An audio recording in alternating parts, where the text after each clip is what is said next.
Shalom saudaraku, selamat sore.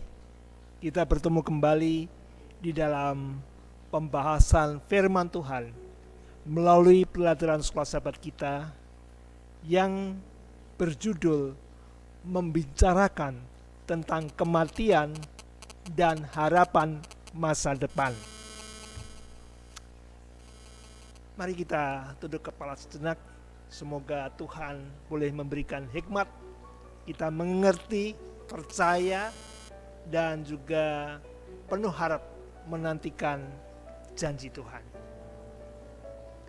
Tuhan yang di sorga, kami bersyukur terima kasih Tuhan telah memberkati menyertai sepanjang hari kegiatan kami. Dan pada sore hari ini Tuhan, kami boleh meluangkan waktu untuk mendengarkan, menyimak firman Tuhan melalui pelajaran sekolah sahabat. Kiranya itu boleh menjadikan pengertian bagi kami, khususnya mengenai keadaan orang yang sudah meninggal atau mati. Tuhan berkati kami semuanya, dan kami mohon ampun dosa kami, dan untuk Yesus kami berdoa. Amin.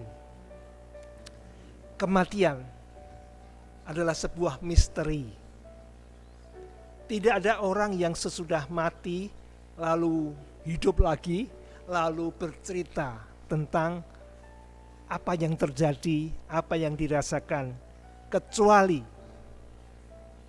Yesus Kristus dan juga Lazarus dan juga beberapa orang yang dibangkitkan oleh Tuhan Yesus.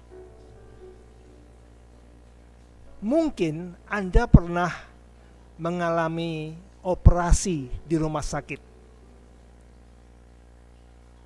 Pada waktu dioperasi, kita dibius dengan total seluruh badan. Kita tidak sadar, kita tidak mengerti di sekeliling kita, dan juga kita tidak tahu apa yang dilakukan dokter. Kita tidak merasa pisau operasi yang tajam menyayat kulit dan tubuh kita, tidak merasakan. Tetapi sementara Anda dibius total, jantung Anda masih berdenyut, paru-paru Anda masih menghirup dan mengeluarkan nafas, dan juga seluruh peredaran darah masih berjalan, bahkan otak kita masih bekerja. Sementara kita dibius, mungkin kita sedang bermimpi. Nah, secara samar ada mirip-miripnya dengan orang yang sudah mati. Kalau orang mati, dia tidak sadar, tetapi semua organ tubuhnya berhenti. Jantungnya berhenti, paru-parunya berhenti, peredaran darahnya berhenti, dan seluruh sel-sel akan mati. Lalu, apa yang terjadi sesudah kematian itu? Pada umumnya, pengertian kita, orang yang sudah meninggal, dia akan ke surga, kembali kepada Bapa. Lalu orang yang jahat, dia langsung ke neraka. Apakah benar seperti itu? Mari kita tanya kepada Alkitab. Mari kita buka di dalam Mazmur 146 ayat 4. Mazmur 146 ayat 4. Apabila nyawanya melayang, ia kembali ke tanah. Pada hari itu juga lenyaplah maksud-maksudnya. Dia meninggal, nyawanya melayang.